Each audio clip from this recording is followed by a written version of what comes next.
It's the mid-90s. Everything has CG in it, and Hollywood is about to release its first CG animated movie. There was talk of doing some prissy shit with toys, but we scrapped that to give you what we know always works. Kablumageddon! This ain't no kids film unless you're a male in that demographic goldmine of 13 to 18.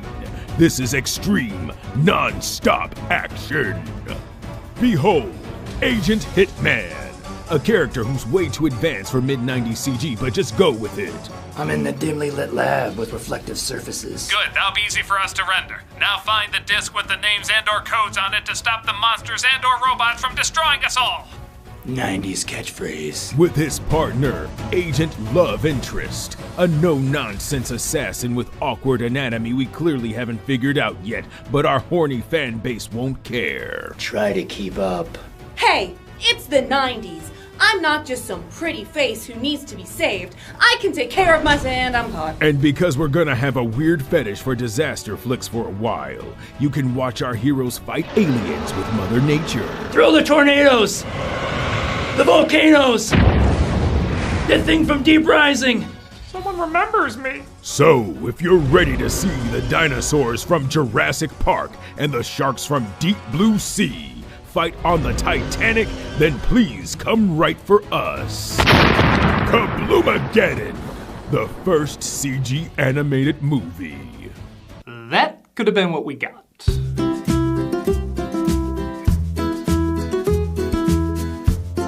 In 1995, Disney released the first computer-generated animated film, Toy Story. And 30 years later, most mainstream animated films, in one way or another, are still trying to replicate it. The same way for decades Snow White provided the feel and tone for most hand-drawn films, Toy Story laid the groundwork for most CG films. Sure, there's an occasional variant, but most movies try to replicate this style. Snarky humor with a good heart that has modern dialogue with comedy for both kids and adults. Even Shrek, the other film most animated features try to mimic, you could argue is Toy Story taken to a more self-aware and cynical extreme. But while this is the norm and has been for several years, people forget this was kind of a risky choice. Most CG in movies at the time were used for low-lit action and creepy monsters and natural disasters. The idea of doing a bright and colorful G-rated film about children's toys did not seem like the logical choice. Honestly, the trailer for this movie was so bad, I didn't know anyone that was excited to check it out. Literally, the big clenching joke, like the joke you end on in a trailer to get people to see the movie, is the cute little spaceman saying he can fly around the room. Yeah, that's not funny. But thankfully, the film itself was very funny, winning over skeptical audiences, being nominated for a Best Screenplay Oscar, and breaking new ground for animated films. With likable characters, smart humor, and a story everybody can identify with, they knew they didn't have to change the industry, but rather the industry would have to change around them. So what was it about this film that set the stage for the majority of modern-day animated features? Well, let's fall with style and take a look. Because remember what we could have had. Look out! That Muppet from Spawn! Explode with explosions! Let's take a look at Toy Story. The credits roll as we see a kid named Andy playing with his favorite toy, Woody the Cowboy. Come on, let's wrangle up the cattle. I'm here to stop you, one-eyed Bart. When you reach that age and realize Sid would have been the cooler kid to play with. Yeah, remind me, which one's the toy again? Just remember what your old past said, boy, you gotta believe. And yet, you think I'm crazy enough to make fun of Randy Newman, what many consider his most heartwarming dedication to childhood innocence? You bet I am. Why does he always sound drunk? You got a friend in me. Okay, real talk. I don't see Randy Newman as one of the worst songwriters. There's actually some songs of his I enjoy. One of them even in this film. He's just aggressively generic, and I never got into the voice. Is that really so surprising to hear someone say? You like him, fair enough, but to me, he always sounds like the Happy Happy Joy Joy singer on Valium. Some other folks might be a little bit smarter than I am. If and you ain't the granddaddy of all liars. Anyway, Andy plays with his favorite toy, who I'm only now noticing leaves his mouth open in the intro. Maybe he's coming to grips with his existence like...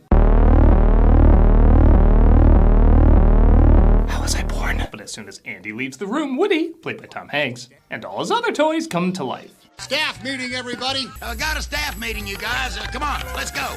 It is fun comparing the technology back then and how mind-blowing it was to modern-day animated films. Don't get me wrong, for the first film, this looks very, very good, and it's very smart to choose toys as the main characters, as that's very CG-friendly. But not only do the humans look weird like we discussed before, but man, some of those pixely backgrounds are a little distracting nowadays. These surfaces look like Doom half the time. Woody is the ringleader of the toys and even has a girlfriend named Bo Peep, played by Annie Potts, who again gets some weird faces out of him. I'm just a couple of blocks away. If a grown man comes to a kid's birthday party with any of these faces, don't let him in. Look, I'm Picasso. I don't get it. You can easily see the Pixar formula getting set up, introducing characters through a slice-of-life scenario, utilizing comedy and puns, eventually leading to a relatable social problem both kids and adults can relate to. I don't think it's a coincidence this was done at the height of Seinfeld's popularity, as a lot of the comedic dialogue has a lot of Seinfeld snark. It's very easy to see these attitudes from the leads on that show. It's just a mistake. Well, that mistake is sitting in your spot. This is no time to panic. This is the perfect time to panic. I found my moving buddy. I found my moving buddy. Great, now I have guilt. Oh, great. Now I have guilt. But I won't say from what. That was a long time ago. Let's keep going. Sarge, have you seen Slinky? Sir, no, sir. Woody has a fair amount of friends like Rex, voiced by Wallace Shawn. How you doing, Rex? Were you scared? I was close to being scared. Wait until I tell Andre. Slink, played by Jim Varney. I got some bad news. Bad news? I just found out we're gonna do this till we're 80. As well as Ham and Potato Head, voiced by John Ratzenberger and Don Rickles. G6. Oh, you sunk it. Pay up. No, not the ear. Give me the nose. Come on. Feel lucky we're not wagering your tots again. They're all concerned because Andy is having a birthday party, which might mean new toys are going to replace him. I mean, come on, if you hold on to one of the first things Pixar ever animated, I think you're all safe. Establish a recon post downstairs. Code red. Yes, sir. Little green soldiers are sent to spy on the party, and as you may have noticed, not every line is a home run. Come on, they're not lying down on the job. It's cool though. That's Arlie Ermey as the sergeant. He'll make the dialogue more colorful. Holy dog shit, Texas only steers it. So Andy opens his last present and heads upstairs. Andy's coming, everybody! Back to your places, hurry! And remember, if anybody says Andy's coming at Disneyland, then you know what, don't do that. It's gonna get old really quick. Andy gets a toy based around his favorite movie, yeah, still not buying that, called Buzz Lightyear, played by Tim Allen. Star Command, come in. Do you read me? Why don't they answer? While everyone's great in this movie, we're used to seeing these types of performances from most of these actors. Tim Allen is really doing something different from his usual norm. He mainly plays the egotistical handy doofus with a heart of gold. Hell, even when they played another spaceman, he was still playing this type of role. But he really knocks it out of the park as a space ranger who actually thinks he's saving the universe and has no idea he's just a toy. I never doubt for a second the galaxy of aliens and rangers he's saving is always going on in his head. Buzz Lightyear mission log, stardate 4072. My ship is run off course en route to Sector 12. And this conflict of cowboys versus spacemen suggests him in the 50s or 60s, despite this apparently taking place in the 90s. Well, in a couple of days, everything will be just the way it was. They'll see. I'm still Andy's favorite toy. Woody grows jealous of Buzz being Andy's new favorite as more and more of the world around him transforms into Buzz's. Your chief, Andy, inscribed his name on me. Wow, with permanent ink. He branded me with one of his dad's cigarettes. We're introduced to the antagonist of the movie, a next-door neighbor named Sid, who everybody either knew growing up or was growing up. Oh no, it's a combat Carl. He's a kid who loves blowing up toys so much there's little to no grass left in his backyard. Why is that soldier strapped to an explosive device? Sid. Sure is a hairy fella. No, that's Scud, you idiot. Are you sure? Dogs and humans don't look that different in this world. I love it when villains in Pixar movies are just kids doing what they do. Because they're so naturally violent little messed up shits when you think about it. The sooner we move, the better. They're taking the death of that toy pretty well. Maybe they were like, he knew what he was getting into when he applied for ages 4 and up. After a joke I still don't know is clever, lame, or ahead of its time, Woody decides to trap Buzz in a corner when Andy's told he can only pick one toy to take to Pizza Planet. The trap backfires though and knocks him out of the house via Lucas homage, even down to the Wilhelm scream. Buzz! Maybe it's one of his buttons, I don't know. After one of my favorite lines in the movie. This was no accident. What do you mean? I mean, Humpty Dumpty was pushed. God, that's funny. And my introduction to the A113 in-joke. Yeah, I'm not kidding, I look for this in every animated film now. Buzz sneaks aboard to get his payback. Revenge is not an idea we promote on my planet. Well, that's good. But we're not on my planet. Are we? No. This is when I was like, okay, this style needs to stay because most of 1995 Disney would have stopped at the first half of that line. But they were like, screw it, we want to be funny, and they convinced Disney to leave it in. Okay, I know it's not the same level as Ryan Reynolds convincing Kevin Feige, but it's still pretty cool. Oh, the lost toy. Buzz fights Woody, causing them to fall out of the car. Woody realizes if he's gonna find a way home, he has to bring Buzz, because without him, he won't be allowed back. Now, you're sure this space freighter will return to its port of origin once it jettisons its food supply? Uh-huh. I should say, while the CG cartoon style was certainly being experimented with, the only two that really felt like they understood the importance of facial expressions was this and Casper. And okay, while I didn't personally get into that movie that much, it was the first time people saw CGI could have just as big a range of facial reactions as hand-drawn animation.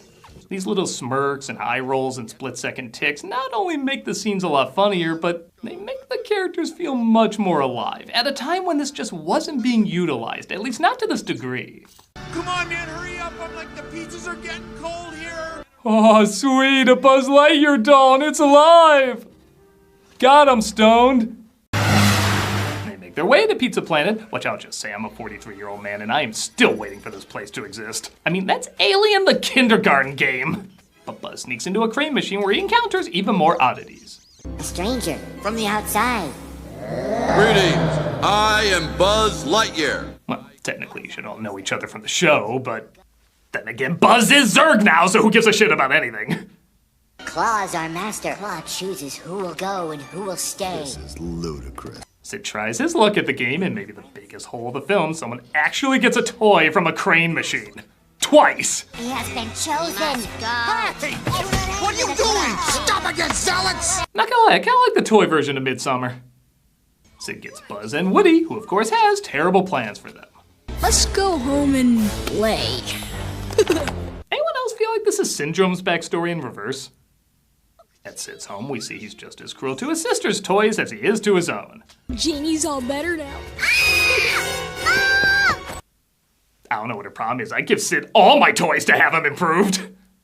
I'm not even kidding. The designs of Sid's altered toys are some of the most imaginative creations in any Pixar film. Even his room is filled with all sorts of hilarious little touches, like all the locks on the door, this bumper sticker, and I don't know what Killin' Paul Bunyan is, but if he has a poster of it, I'm into it. Come in, Buzz Lightyear.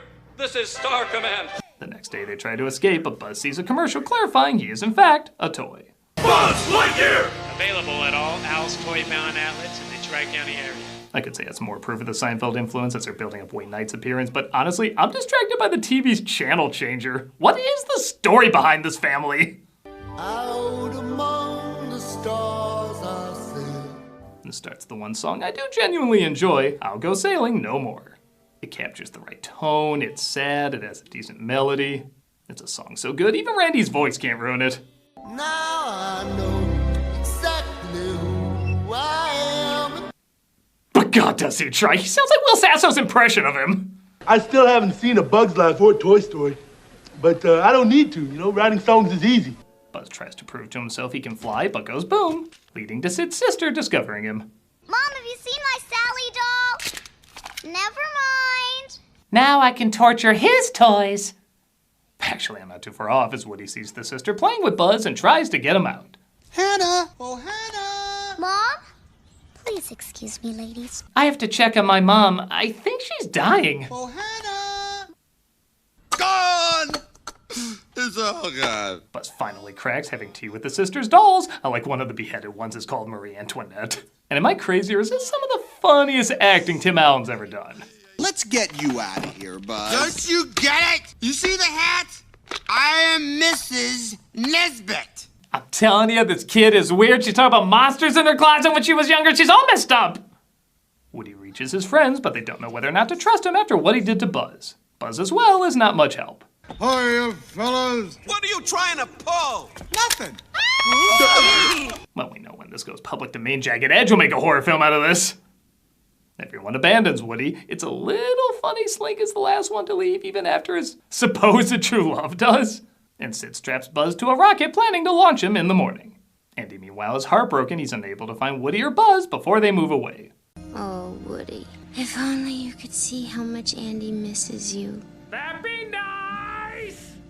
Let me in! Woody finally confesses his jealousy over Buzz. I mean, the dude is getting better in-jokes than him. And Buzz starts to realize just because he's a toy doesn't mean he can't save the day for someone special. I'm the one that should be strapped to that rocket. Buzz! Come on, Sheriff. Let's get this thing off of me and onto you! Woody is set free, but Buzz is taken to be launched. Once Woody discovers the toys in Sid's room wants to help, he utilizes them to get back at Sid. It's busted. Who are you calling busted, Buster? I'm talking to you, Sid Phillips. This scene is basically as funny as you would think it is. As I think they finally put together how scary Woody's face can be. We don't like being blown up, Sid. My name is Doggy Tina, and I'm going to kill you. And Sid is suddenly terrified of every toy he sees. What's wrong, Sid? Do you want to play with Sally? Oh, I hope Toy Story 5 is about his exposure therapy. They try to follow the moving van with Andy's family on it, but Sid's dog sees them.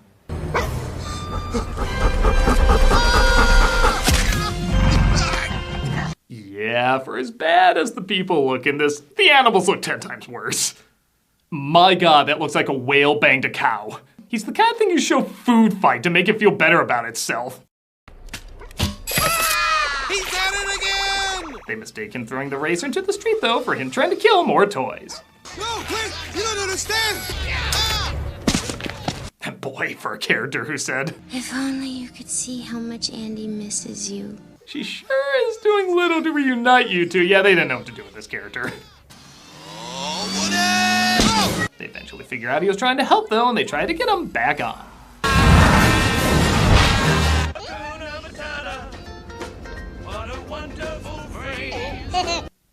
Of course a Randy Newman musical would have Hakuna Matata in it.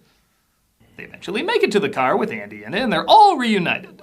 Cut ahead to Christmas time as the toys once again are seeing if any of the new toys might possibly replace them. And I gotta say, for as great as this movie is, this last joke is a little weak. Wow, a puppy! And don't worry, Ratchet gonna try on this one. And that was Toy Story, the animated film that changed animated films. Is there some stuff that doesn't hold up as well? A few little things, but for the most part, it's as timeless as it is influential.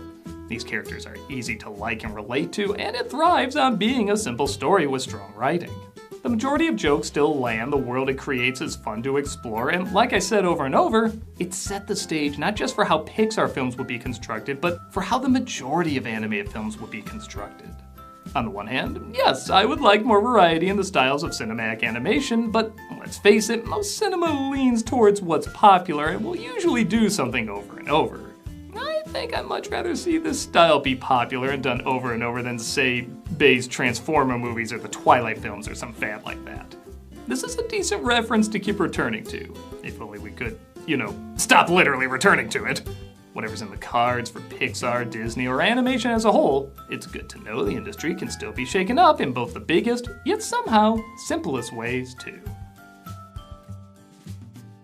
I'm the nostalgia critic. I remember it so you don't have to.